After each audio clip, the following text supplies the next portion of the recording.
Why some Muslims eat with the right hand but drink with the left hand? They know the sunnah is using the right hand when eating and drinking, but they're using the left hand.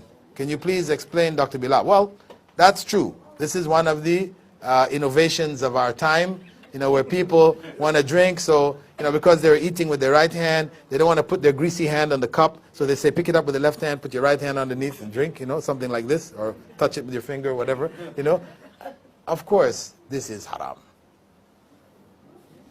To drink with your left hand is haram.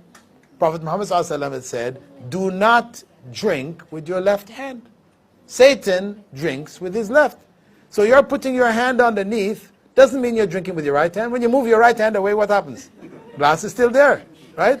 If you are drinking really with the, if you remove your left hand, what happens? So we know you are not drinking with your right hand. This is only symbolic. We're saying, okay, symbol to the right of the right, I'm touching it here, putting it here, but really I'm drinking with my left. But actually, this is a major, widespread haram. People say, okay, this is a little thing.